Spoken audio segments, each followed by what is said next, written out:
Hi అందరికీ నమస్తే. నేను మీ 90s అశోక్.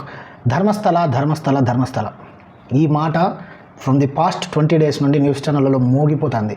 అంటే పేరు వినిపిస్తున్నది పుణ్యక్షేత్రం గురించో గుడి గురించో కాదు, ఒక షాకింగ్ ఇన్సిడెంట్ గురించి 20 days నుండి ఈ పేరు చాలా ఎక్కువ వినిపిస్తుంది. మాస్ బరియల్స్ అంటే కొన్ని వందల మందిని చంపి బూంచి పెట్టాం అని ఒక అతను వచ్చి బయట చెప్తున్నాడు అనమాట పోలీసులతో. నేను ఈ వీడియోలో మాట్లాడబోతున్నవన్నీ కూడా నేను ఫ్రమ్ ది పాస్ట్ 20-25 days నుండి అన్ని యూట్యూబ్ ఛానల్స్లో న్యూస్లో అదే టాపిక్ చూసి ఎవరెవరు ఎలా మార్చేస్తున్నారు ఈ టాపిక్ని అని చెప్పి అబ్జర్వ్ చేసి అర్థం చేసుకొని నేను ఈ వీడియో చేస్తున్నా. ఈ వీడియో చేయడానికి కూడా ఒక పర్టికులర్ రీజన్ ఉంది, అది మళ్ళీ చెప్తాను. సో ఈ వీడియోలో వచ్చే ఇన్ఫర్మేషన్ అంతా కూడా వేరే వాళ్ళు మాట్లాడింది, న్యూస్ ఛానల్స్లో చెప్పింది, సాక్షులు మాట్లాడింది, ఇలాంటివే ఉంటాయన్నమాట. కల్పితం ఏం లేదు, నా ఓన్ ఏంది లేదనమాట. సో అసలు జరిగింది ఏంటంటే, ఒక శానిటేషన్ వర్కర్, అంటే ఈ నది ఉంటుంది కదా, చిత్రావతి నది అని ఒకటి ఉందన్నమాట ధర్మస్థలలో గుడి దగ్గర. ఆ నది చుట్టుపక్కల కసువు నూకే అతను, అంటే క్లీన్ చేసే అతను, ఆ టీ కప్స్ ఇవన్నీ ఎత్తుకునే అతను ఒక ఎంప్లాయీ 2015లో ధర్మస్థల వదిలేసి వెళ్ళిపోయాడనమాట. అసలు ఏంటి ధర్మస్థలలో ఏం జరిగింది అనేది నేను సింపుల్ లాంగ్వేజ్లో మీకు అర్థమయ్యేలా చెప్తానమాట. ఒకతను 1995 నుండి 2014 వరకు నది పక్కన చెత్త ఊడ్చే జాబ్ చేసేవాడు అనమాట. వాడికి ఏం జరిగిందంటే డెడ్ బాడీస్ కనిపించేది స్టార్ట్ అయింది. సో అతను క్లీన్ చేసుకునే టైమ్స్లో అతనికి చాలా డెడ్ బాడీస్ కనిపించేవన్నమాట. ఏంటి అని చెప్పి చాలా ఆశ్చర్యపోయేవాడు. ఒకనొక రోజు ఏం జరిగిందంటే, కొంతమంది వచ్చి ఒక డెడ్ బాడీని తీసుకొచ్చి దాన్ని నువ్వు బూంచి పెట్టాలి అని చెప్పాడనమాట. అదేంటి అని చెప్పి అనుకున్నాడు. అనాథ శవం అని చెప్పారు. ఓకే అని చెప్పి ఆ శవాన్ని బూంచేశాడనమాట. సో ఇలాగే శవాలు ఇంకా రావడం ఎక్కువ స్టార్ట్ అయింది. అంతేకాక ఆ డెడ్ బాడీస్ మీద చాలా దెబ్బలు ఉన్నాయన్నమాట. గొంతు నులిమేసినట్టు, కొరికినట్టు, ఇలా చాలా అంటే హింసించినట్టు గుర్తులు, దెబ్బలు ఉండడంతో అతను ఎదురు తిరిగాడు. లేదు నేను ఈ పని చేయలేను అని చెప్పాడనమాట.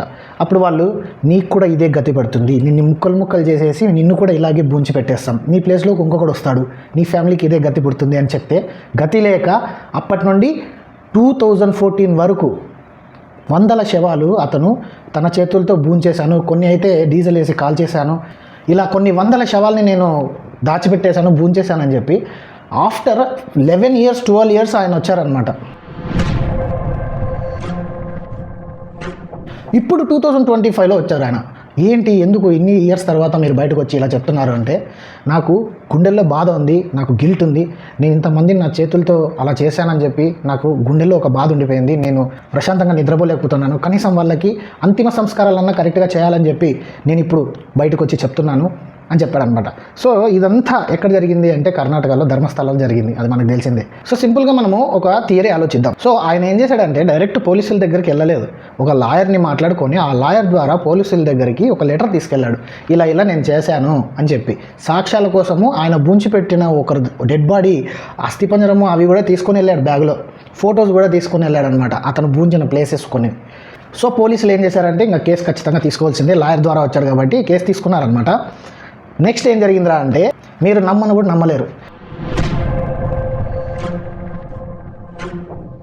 సో ఇప్పుడు మనం ఒక పని చేద్దాం, నిజంగా ఆ సిచ్యువేషన్ని ఒకసారి ఊహించుకుందాం.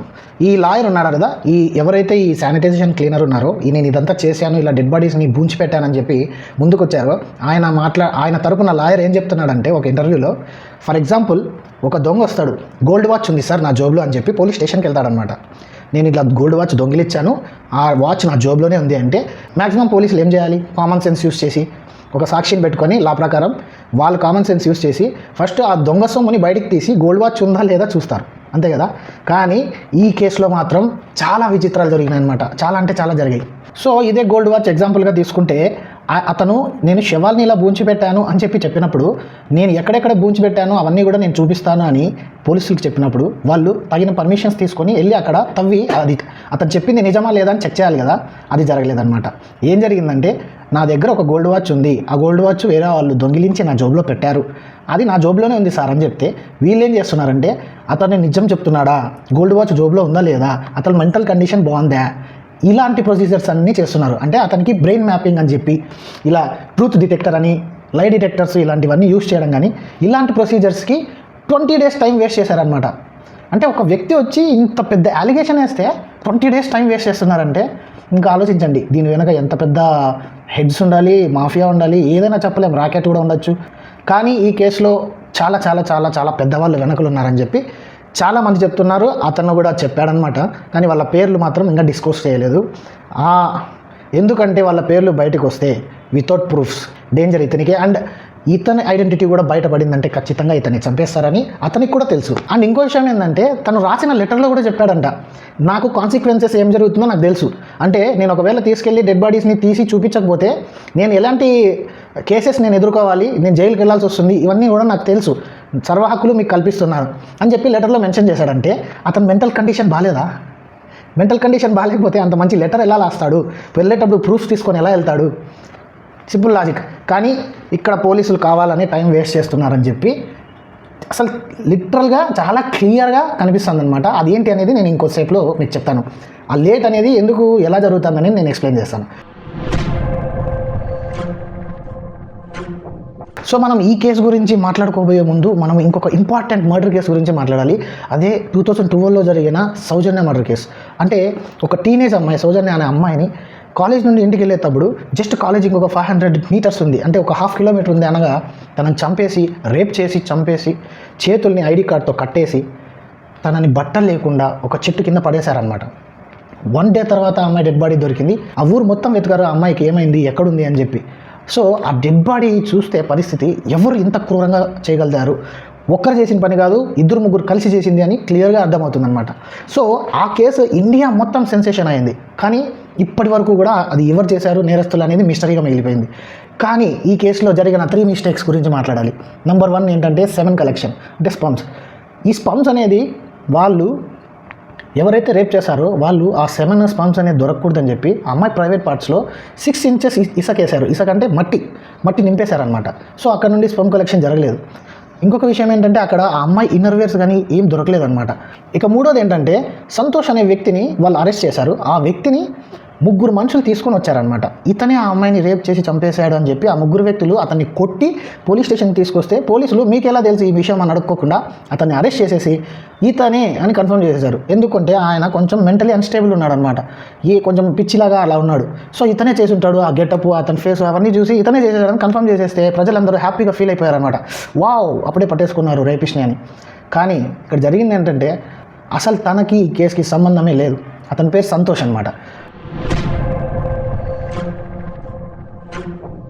సో ఆ సంతోష్ దగ్గర పోలీసులు ఏం చేశారంటే స్పమ్ కలెక్షన్ చేశారనమాట. ఆ స్పమ్స్ని ఫోరెన్సిక్కి పంపించాలి కదా, పంపించలేదు. 12 days వాళ్ళ దగ్గర పెట్టుకున్నారు. ఆ పోలీస్ని అడిగితే నేను మర్చిపోయానని చెప్పాడంట, టెస్ట్లకు పంపించడం. ఇంత పెద్ద మర్డర్ కేసులో తను మర్చిపోయా అనే సిల్లి విషయాలు చెప్తున్నాడంటే ఆలోచించండి. అది నెంబర్ 1. సో 12 days స్పమ్స్ ఉండవన్నమాట, చనిపోతాయి. సో అప్పుడు కనుక్కోలేరనమాట టెస్ట్ చేసి. అందుకే అతను 12 days పెట్టుకున్నాడు. ఓపెన్గా తెలిసిపోతుంది కావాలని ఇక్కడ మిస్లీడ్ చేశారు కేసుని. మర్చిపోయా అని చెప్పడం ఏంటి, అసలు ఇంత ఇర్రెస్పాన్సిబుల్ అసలు. అదొకటి. నెంబర్ 2 ఏంటంటే ఆ అమ్మాయి డెడ్ బాడీ దగ్గర ఇన్నర్వేర్ దొరకలేదు. తర్వాత 2 days తర్వాత పోలీసులు వాళ్ళ ఇంటికి వెళ్ళారు. వాళ్ళ అమ్మతో మాట్లాడి ఇలా మీ అమ్మాయి అండర్వేర్ ఇవ్వండి ఇన్వెస్టిగేషన్కి కావాలని చెప్పి అండర్వేర్ తీసుకొని వెళ్ళారు. తీసుకెళ్ళిన అండర్వేర్ని ఏం చేశారు తెలుసా మీకు? ఆ అమ్మాయి డెడ్ బాడీ దొరికిన ప్లేస్కి తీసుకెళ్ళి అక్కడ పడేసి ఆ సంతోష్ అనే వ్యక్తిని తీసుకెళ్ళి అదిగో అక్కడ ఉంది ఇన్నర్వేర్ అని అతనితోనే ఏలెత్తి చూపించేలాగా చేసి కన్ఫర్మ్ చేసేశారు అతనే రేప్ అండ్ మర్డర్ చేశారని. అది జరిగింది. సో ఇది కూడా క్లియర్గా తెలిసిపోతుంది మిస్లీడ్ చేయడానికి, ఎవరినో కాపాడడానికి ట్రై చేస్తున్నారని. ఇక మూడోది ఏంటంటే సంతోష్ అనే వ్యక్తిని కొట్టి పెట్టినా కూడా అతను నేను చేయలేదు ఈ మర్డర్, నేను చేయలేదు అని చెప్తున్నాడు. అదే నార్మల్ వ్యక్తి ఆ దెబ్బలు తింటే కనుక నువ్వు ఏం చెప్పినా ఒప్పేసుకుంటాడు. అట్లా కొట్టినారు అతన్ని. కానీ ఇతను కొంచెం మెంటలీ అన్స్టేబుల్ కాబట్టి లేదు నేను ఎందుకు ఒప్పుకోవాలి, నేను చేయలేదు సార్ అని చెప్పి అలాగే మాట్లాడేసరికి కోర్టులో కూడా ఇంకా అదే చెప్పుకుంటాడు అనమాట. సో అతన్ని ఏం చేయలేకపోయినారు. సో అతను కాదని తేలిపోయింది అనమాట. ఆ తేలిపోయిన తర్వాత నెక్స్ట్ ఆ కేసు అనేది ముందుకెళ్లకుండా అక్కడే నిలబడిపోయింది. సో ఈ సౌజన్య కేసు తర్వాత ఏం జరిగిందంటే ఒక యూట్యూబర్ సమీర్ అనే ఒక యూట్యూబరు ఆ కేసు గురించి దీని వెనక చాలా పెద్దవాళ్ళు ఉన్నారు, ఆ టెంపుల్ని మెయింటైన్ చేసే పెద్ద వాళ్ళే ఈ కేసు వెనకలు ఉన్నారు, ఈ అమ్మాయి మర్డర్ వెనక ఉన్నారని చెప్పగానే ఆ వీడియో మిలియన్స్లోకి వెళ్ళిపోయింది, వ్యూస్ ఫుల్ వైరల్ అయిపోయింది. అప్పుడు ఆ కేసుని మళ్ళీ రీఓపెన్ చేయడం స్టార్ట్ చేసినారు. ఆ కేసుకి సంబంధించి ఈ శానిటైజేషన్ వర్కర్ వచ్చి చెప్తున్నాడు, నేను ఆ కేసుకి ముందర చాలామందిని ఇలా 100 మందిని నేను బూంచిపెట్టాను, నన్ను టార్చర్ పెట్టి నన్ను బెదిరించి నా చేత ఆ పనులు చేయించారు. నేను ఊరికి వెళ్ళాను, ఆ ఊరికి వెళ్ళిన టైంలోనే సౌజన్య ఇలా మర్డర్కి గురైంది.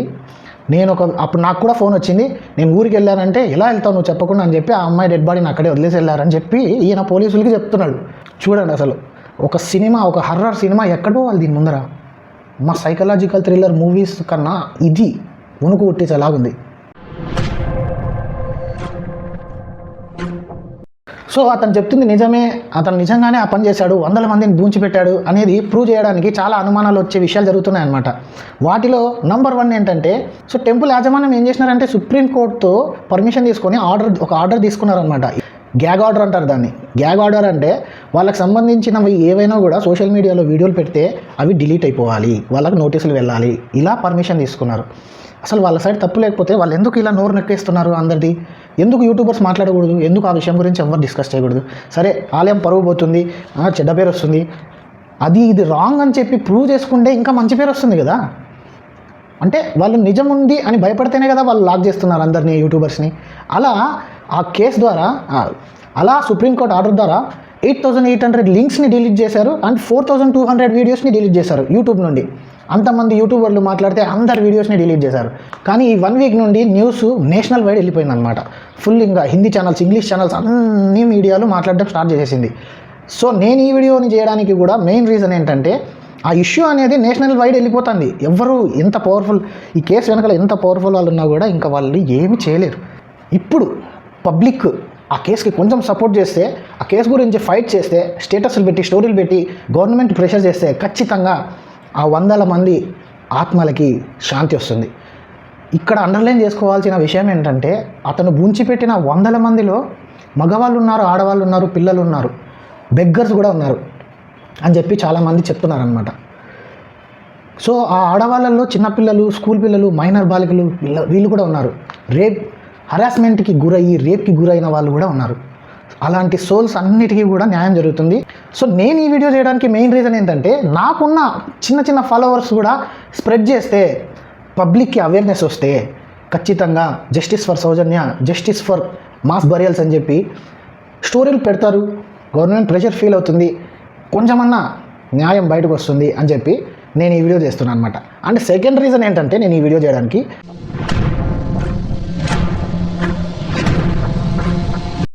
ఎస్తో స్టార్ట్ అవుతుందన్నమాట ఆ టీవీ పేరు, ఎస్ టీవీ. ఇంకా మీకు అర్థమై ఉంటుంది, నేను పేరు చెప్పదలుచుకోలేదు.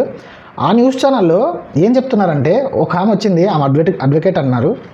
గతంలో ఏమన్నా అంటే కన్నె పిల్లలుగా చనిపోయిన వాళ్ళని ఒకవేళ శివాలయం పరిసర ప్రాంతాల్లో ఏమన్నా కూర్చోబెడితే ఒకవేళ దేవుడు బ్లెస్సింగ్స్ ఉంటాయనో, లేకపోతే అలా. ఆమె ఏం చెప్తుందంటే, కొంత 100 ఏళ్ల క్రితము కన్నెపిల్లల్ని చనిపోతే ఆ కన్నెపిల్లల్ని శివుడి చుట్టుపక్కల, దాన్ని ఏమంటారు, శివుడి టెంపుల్ చుట్టుపక్కల ఆ కన్నెపిల్లల డెడ్ బాడీస్ని బరీ చేస్తే వాళ్ళకి శాంతి కలుగుతుందంట, లేకపోతే ఆత్మలు చాలా పవర్ఫుల్ అంట. కాబట్టి శివుడికి దగ్గరలో బూంచి పెట్టాలి, కాబట్టి అలా చనిపోయిన అనాథ శవాలు, కన్నెపిల్లల శవాలు కాబట్టి అతని చేత బూంచి పిచ్చుండొచ్చు అని చెప్తుంది. అసలు నాకు ఎంత నవ్వు వచ్చి, ఎంత కోపం వస్తుంది. అసలు డైవర్ట్ చేస్తున్నారు, రిలీజియస్గా ఈ టాపిక్ డైవర్ట్ చేయడం ఏంటి? అమ్మాయిలు అనాథ శవాలు చనిపోతే శివుడి గుడి చుట్టుపక్కల బూంచి పెట్టాలి అనేది రూలు, అలా బూంచి పెట్టడం కరెక్ట్ అని ఆమె చెప్పడం ఏంటి? ఆమె ఏదేదో మాట్లాడుతుంటే ఈ న్యూస్ ఛానల్ వాళ్ళు దాన్ని టెలికాస్ట్ చేయడం ఏంటి? నాకైతే నవ్వాలో ఏడవాలో అర్థం కాలేదు. అండ్ ఆమె మాట్లాడిన ఇంకా కొన్ని పాయింట్స్ చెప్తాను నేను. మదనపల్లి పరిసర ప్రాంతాల నుంచి చాలా మంది ఇంట్లోంచి వెళ్ళి మాయమైపోతున్నారు. మాయమైపోతూ వాళ్ళ అమ్మగారికి ఒక మెసేజ్ పెడతారు. మెసేజ్ అంటే ఒక కాగితం మీద రాసిస్తారు, నేను శివుడిలో ఐక్యం అయిపోతున్నాను, రాగల మాస శివరాత్రి నుంచి నాకు బొమ్మకి దేవుడికి దీపం పెట్టినట్టు పెట్టాయమ్మా. కొన్ని మిస్సింగ్ కేసెస్ ఉన్నాయి. మదనపల్లి కేసు చూశారు కదా మీరు. చాలామంది శివుడి మాయలో పడి నేను శివుడిలో ఐక్యమవ్వాలి అది ఇది అని చెప్పి ఇళ్లలో, అమ్మ నేను వెళ్ళిపోతున్నా, నేను శివుడిలో ఐక్యమవుతున్నాను అని చెప్పి వెళ్ళిపోతున్నా అని చెప్పి చాలామంది అమ్మాయిలు, టీనేజర్స్ వెళ్ళిపోతున్నారు. ఎవరినో నమ్మి వెళ్ళిపోతే వాళ్ళు ఎక్కడికో తీసుకెళ్ళి అక్కడ చంపేస్తున్నారు. అది మేబీ బలిదానాలు కూడా అయ్యుండొచ్చు. బలిదానాలు చేస్తే ఐడి కార్డ్స్తో చేతులు కట్టేయడము, మొహం మీద యాసిడ్ వేయడము, దెబ్బలు ఎందుకుంటాయండి? ఏమన్నా సెన్స్ ఉంది మాట్లాడతారా ఎవరైనా కొంచెమైనా? అసలు ఎలా మాట్లాడతారండి ఇట్లా? అసలు కొంచెం కూడా అసలు సెన్సే లేదు ఆ లైన్లో. బలిదానాలు చేసే అవకాశాలు ఉంటే దెబ్బలు ఎందుకు తగులుతాయండి అమ్మాయిలకి? ఒక్కటే ఏటే అయిపోతుంది కదా. అస్సలు రిలీజియస్గా ఈ టాపిక్ని డైవర్ట్ చేయడం అనేది చాలా తప్పు. అండ్ ఇదే ఛానల్ వాళ్ళు ఇంకొక వీడియో తీశారనమాట, గ్రౌండ్ రిపోర్ట్ అని చెప్పి ధర్మస్థలాల్లో ఉండే టూరిస్టుల దగ్గరికి వెళ్ళి వీటి గురించి మీరు ఏమనుకుంటున్నారు అంటే అక్కడున్న వాళ్ళు అసలు ఇదంతా ట్రాష్, అతనంతా అబద్ధాలు చెప్తున్నాడు అది ఇది అని చెప్పి అక్కడున్న వాళ్ళు చెప్తున్నారు అనమాట. అంటే ఇంత మేనేజ్ చేసి పోలీస్ డిపార్ట్మెంట్ని కంట్రోల్లో పెట్టుకున్న వాళ్ళు 10 మందిని పెట్టి వీడియోలో గ్రౌండ్ రిపోర్ట్ అబద్ధం చెప్పించలేరా? కేసెస్ పెట్టిన వాళ్ళనే చంపేసుకుంటూ వచ్చారు వరుసగా. అలాంటిది వీళ్ళకేం తెలుస్తుంది? వీళ్ళకి తెలుసుంటే నిజాలు వీళ్ళు కూడా ఈరోజు మిస్సింగ్ ఉండేవాళ్ళు. నాకైతే ఈ 2 వీడియోలు చూసిన తర్వాత బుర్ర పాడైపోయింది. అమ్మో, ఇదేంటి టాపిక్ని ఇంత డైవర్ట్ చేస్తున్నారు మీడియాలో, మెయిన్ స్ట్రీమ్ మీడియా అది కూడా. అసలు ఈ ఛానల్ అంటే నాకు చాలా రెస్పెక్ట్ ఉండేది. అండ్ ఇంకొక విషయం ఏంటంటే ఈ పోలీసులు అతన్ని తీసుకెళ్ళి ఎందుకు తవ్వించట్లేదు, డెడ్ బాడీస్ ఉన్నాయా లేదా ఎందుకు చెక్ చేయట్లేదు అని ఒక మీడియాలో కాన్ఫరెన్స్లో అడిగితే వాళ్ళు ఏం చెప్తున్నారంటే ఒకవేళ డెడ్ బాడీస్ వెతికి అవి దొరికితే అతను పారిపోతాడంట, ఎవరు చేశారో చెప్పుకోకుండా పారిపోతాడంట. అంటే వీళ్ళు వీరబ్రహ్మేంద్ర స్వామి లాగా భవిష్యత్తు చెప్తున్నారనమాట. కొన్ని ఇంటెలిజెన్స్ మాకు చెప్తున్నాయి న్యూస్, అతను డెడ్ బాడీస్ కనిపెట్టగానే వెళ్ళిపోతాడు, పారిపోతాడు అంట, అందుకే మేము ఎక్కువ ప్రొసీజర్ ఫాస్ట్ ఫార్వర్డ్ చేయట్లేదు అని పోలీసులు చెప్తున్నారు. అంటే డెడ్ బాడీలు దొరుకుతాయని చెప్తున్నారు, ఇండైరెక్ట్గా అక్కడ డెడ్ బాడీలు ఉన్నాయని మాకు తెలుసు అని చెప్తున్నట్టుంది. అండ్ ఇంకొక విషయం ఏంటంటే డెడ్ బాడీస్ కనిపెట్టిన తర్వాత అతను ఆటోమేటిక్గా కస్టడీలో ఉంటాడు, ఎక్కడికి పారిపోలేడు. అతను ఏమన్నా పెద్ద టెర్రరిస్టా పారిపోవడానికి? చిన్న శానిటైజేషన్ వర్కర్. నేను ఇలా చేశాను, 100 మందిని ఇలా బూంచి పెట్టానని చెప్పి ముందుకు వచ్చాడు కదా, వాళ్ళ లాయరు చెప్తున్నాడు ఒక పాయింట్ నాకు చాలా బాగా నచ్చింది. ఇప్పుడు ఏమైంది, వెళ్ళి తవ్వితే ఏమైంది? ఇప్పుడు మనిషి బాడీ ఎంత ఉంటుంది? 2 అడుగులు వెడల్పు, మహా అంటే 6 అడుగులు హైట్, అంతలో వెతకాలి. ఇక్కడ ఉంటే బాడీ ఇంకొంచెం 3 అడుగులు అవతల ఎతికినా కూడా ఆ బాడీ దొరకదు, 2 అడుగుల అవతల తవ్వినా కూడా దొరకదు. మహా అంటే 4-5 ఛాన్సెస్ ఇస్తారు అతనికి. అంటే ఇక్కడ అతను ఫెయిల్ అవ్వడానికి 99.9% ఛాన్సెస్ ఉన్నాయి. ఎందుకంటే అది ఫారెస్ట్ ఏరియా కాబట్టి ఎప్పుడో 10 ఇయర్స్ బ్యాక్ ఉన్నట్టు ఇప్పుడు ఉండదు, చెట్లు పెరిగి ఉంటాయి, చాలా చేంజెస్ వచ్చి ఉంటాయి. కానీ అంత కాన్ఫిడెంట్గా అతను చెప్తుంటే అక్కడ డెడ్ బాడీస్ ఎక్కడ బూంచానో నాకు తెలుసు అని మీరు ఎందుకు భయపడుతున్నారు అతను తీసుకెళ్ళి టెస్ట్ చేయడానికి అని చెప్పి అడిగాడు. అసలు చాలా పర్ఫెక్ట్ క్వశ్చన్ అది. నిజంగా 99.9% అతను ఫెయిల్ అవ్వడానికి ఛాన్సెస్ ఉన్నాయి. ఎందుకంటే కొంచెం అటు ఇటు తవ్వినా కూడా డెడ్ బాడీస్ దొరకవు. అండ్ వాళ్ళు 100 డెడ్ బాడీస్ కోసం ట్రై చేయరు, 3-4 ఛాన్సెస్ ఇస్తారు, 4 ప్లేసెస్ చెప్పు సెలెక్ట్ చేయి, అక్కడ ఇక్కడ అంటారు. చాలా ఈజీగా అతను ఫెయిల్ అయ్యే ఛాన్స్ ఉంది. కానీ పోలీసులే ఇండైరెక్ట్గా వాళ్ళ సైడ్ తప్పు ఉంది, అక్కడున్న మేనేజ్మెంట్ సైడ్ తప్పు ఉందని వాళ్ళే ఇండైరెక్ట్గా మెసేజ్ చేస్తున్నారు. అండ్ ఇంకొక విషయం ఏంటంటే అతను చెప్తున్న నిజము అని చెప్పడానికి ఇంకొక 2 సింపుల్ పాయింట్స్ ఉన్నాయన్నమాట. అనన్య పాండే అని ఒక అమ్మాయి MBBS స్టూడెంట్, మెడికల్ స్టూడెంట్ అనమాట. ధర్మస్థలాలో 2002లో మిస్ అయిందనమాట. ఆమె మిస్ అయిన తర్వాత వాళ్ళ మదరు CBIలో వర్క్ చేసే ఆమె ఇక్కడికి వచ్చి వాళ్ళ కూతుర్ని వెతికితే దొరకలేదు. పోలీస్ స్టేషన్లో కంప్లైంట్ ఇవ్వడానికి వెళ్తే లేదు మీ కూతురు ఎవరితోనే వెళ్ళిపోయి ఉంటుంది అని చెప్పి అలా చెప్పారంట. అని పంపించేశారంట ఆమెని. ఆమె ఇంటికి వెళ్ళేటప్పుడు ఆమెని ఒక 3-4 అటాక్ చేసి బాగా కొట్టి చాలా హింసించి చనిపోయింది అనుకుని వదిలేసి వెళ్ళిపోయారంట. కానీ ఆమె అదృష్టం బాగుండి 1 వీక్ తర్వాత బెంగళూరు హాస్పిటల్లో కళ్ళు తెరిచిందంట. సో అప్పటి నుండి ఆమె చాలా ట్రై చేసింది తన కూతురుకి ఏమైందో కనుక్కుండేది, కానీ ఎక్కడ కుదరలేదనమాట. ఇప్పుడు ఈ కేసు చూసి ఆయన శానిటైజేషన్ వర్కర్ ముందుకు రావడం చూసి ఆమె కూడా నా కూతురి రిమైన్స్ అంటే అస్థిపంజరాలు ఏమన్నా దొరికితే అన్న నేను ఆమెని కల్చర్ ప్రకారంగా మా సాంప్రదాయం ప్రకారంగా బూంచి పెడితే ఆమె ఆత్మ శాంతిస్తుంది, కనీసం అదన్నా నాకు హెల్ప్ చేయండి అని ఆమె వచ్చి పోలీసులకు రిక్వెస్ట్ చేసిందనమాట. అదొకటి. అండ్ ఇప్పుడు మొన్న ఒక సెకండ్ విట్నెస్ వచ్చారు, లారీ డ్రైవరు. నేను ధర్మస్థల రూట్ మీద ఒక 3 కిలోమీటర్స్ బయట హైవేలో వెళ్తుంటే ఒక అమ్మాయి నాకు హాఫ్ న్యూడ్గా కనిపించింది, అంటే కొంచెం బట్టలు లేకోకుండా రోడ్లో దెబ్బలతో కనిపించింది. నేను లారీ ఆపి చూసే లోపల ఆ అమ్మాయి అడవిలోకి వెళ్ళిపోయింది. అప్పుడు ఒక 4 వ్యక్తులు ఏం పని నీకు ఇక్కడ, వెళ్ళిపో లేకపోతే నిన్ను చంపేస్తాను నన్ను బెదిరించి పంపించేశారు అని చెప్పారనమాట. అది ఇంకొక యూట్యూబ్ ఛానల్లో న్యూస్ ఛానల్లో చెప్పారు. అది నిజమా కాదా అనేది ఇంకా తెలియదు. కానీ అది నిజమైన అబద్ధమైన అనన్య పాండే అనే ఒక అమ్మాయి మిస్ అయిందిగా, ఆ అమ్మాయి వాళ్ళ అమ్మ వచ్చింది అంత స్టోరీ చెప్తుంది. 60 ఇయర్స్ 70 ఇయర్స్ ఉన్న ముసలామ ఆమెకు అబద్ధాలు చెప్పాల్సిన అవసరం లేదు వాళ్ళ కూతురు గురించి. అండ్ ఇంకొక విషయం ఏంటంటే ఇలా ఈ కేసుకి లింక్ ఉన్నవి చాలా కేసెస్ ఉన్నాయి, murder cases, unsolved murder cases ఉన్నాయన్నమాట.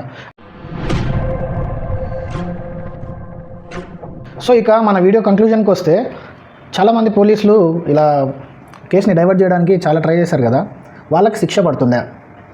పడదు. మ్యాక్సిమం ఇలా సాక్ష్యాల్ని ట్యాంపరింగ్ చేసే వాళ్ళకి ఎవరికి శిక్షలు పడవు, మహా అంటే సస్పెండ్ చేస్తారు.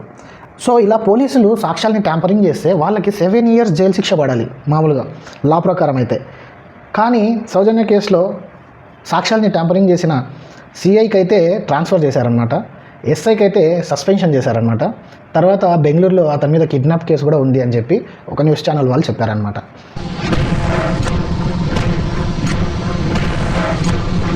సో ఇక్కడ మ్యాటర్ ఏంటంటే, న్యాయం గెలవాలి అంటే చాలామంది పోరాడితేనే గెలుస్తుంది. కాబట్టి మనం ఏం చేయాలంటే, పవర్ఫుల్ వ్యక్తులను ఎదుర్కోవాలంటే యూనిటీగానే ఎదుర్కోవాలి. మీరు నా వీడియోని లైక్ చేసినా చేయకపోయినా, షేర్ చేసినా చేయకపోయినా, justice for Soujanya, justice for Dharmasthala burials ఇలా హ్యాష్ ట్యాగ్స్ పెట్టుకొని ఆ ఫొటోస్ని స్టోరీస్లో పెట్టుకొని ఒక 10 days కంటిన్యూస్గా పెట్టండి. మీ ఫ్రెండ్స్కి షేర్ చేయండి ఆ ఫొటోస్ని. అలా ఫైట్ చేస్తే కనీసం ఆ 100 మంది ఆత్మలకి శాంతి దొరుకుతుంది. కాబట్టి ప్లీజ్ మనం చేయాల్సింది మనం చేద్దాం. ఆ సమీర్ అనే యూట్యూబరు ఒక్క పిల్లోడు అంత మందికి ఎదురుగా నిలబడి ఫైట్ చేసి ఆ కేసు గురించి అంత వైరల్ చేస్తే, మనం కనీసం స్టోరీ కూడా పెట్టకపోతే, ఫైట్ చేయకపోతే ఇంకా మనం సమాజంలో ఉండి వేస్ట్. ఎలాగైతే HCU క్యాంపస్లో చెట్లు కొట్టేస్తుంటే అప్పుడు మొత్తం అందరు స్టోరీ పెట్టి ఎట్లయితే ఫైట్ చేసి అది స్టే ఆర్డర్ వచ్చేలాగా చేశారో, సేమ్ ఇప్పుడు అలాగే మనం ఫైట్ చేస్తే ఖచ్చితంగా వెనక ఎంత పెద్ద పవర్ ఉన్నా కూడా అతన్ని ఎవరైతే అలా జయించారో వాళ్ళందరూ కూడా బయటపడాలి. సో అండ్ ఇంకొక విషయం ఏంటంటే, అతను ఇన్నేళ్ల తర్వాత తన ప్రాణాలకు కూడా తెగించి నన్ను చంపేశారని తెలుసు. నా ఐడెంటిటీ బయట పెట్టొద్దండి, పెడితే నన్ను చంపేస్తారు, అట్లీస్ట్ వాళ్ళ గురించి ఎంక్వైరీలో అన్నీ బయటపడేంత వరకు కన్నా నాకు ప్రొటెక్షన్ ఇవ్వండి అని చెప్పి అతని ప్రాణాలకి రిస్క్ ఉందని తెలిసి కూడా అతను బయటకు వచ్చాడంటే గిల్ట్ అనేది ఎంత పవర్ఫుల్ అనేది మీరే ఆలోచించండి. సో ఈ ఫోటోని స్క్రీన్ షాట్ తీసుకొని మీ వాట్సాప్లో కానీ మీ ఇన్స్టాగ్రామ్ స్టోరీస్లో కానీ డైలీ స్టోరీలో పెట్టండి. కనీసం ఆ కేసు ఇన్వెస్టిగేషన్ అన్న ఫాస్ట్ అవుతుంది. అండ్ నాకు ఇంకో ఆశ్చర్యం కల్పించే విషయం ఏంటంటే, అసలు సౌజన్య అనే ఒక అమ్మాయి చనిపోవడం ఏంటి, అక్కడ నుండి యూట్యూబర్ దాన్ని వీడియో చేస్తే వైరల్ అవ్వడం ఏంటి, అక్కడ నుండి మళ్ళీ ఒక సాక్షి పుట్టుకురావడం ఏంటి, శానిటైజరు, దానికి తోడు మళ్ళీ ఒక 60 ఏళ్ళ ముసలామ వాళ్ళ కూతురు గురించి ముందుకు రావడం ఏంటి. అసలు దేవుడే నా ప్రదేశంలో ఇవన్నీ జరుగుతున్నా ఎవరు ఏం చేయలేకపోతున్నారు అనే కోపంతో దేవుడే ఇదంతా జరిగేలా చేస్తున్నాడేమో అని నాకు అనిపిస్తుంది అనమాట. ఒకవేళ అన్ని మంచి జరిగి ఆ సాక్షి చెప్పినట్టు అంతా వాళ్ళకి శిక్ష పడి ఇదంతా జరిగి తన పేరు ఒకవేళ శివుడికి రిలేటెడ్ ఉంటే మాత్రం ఇది మిరాకల్ అని చెప్పొచ్చు.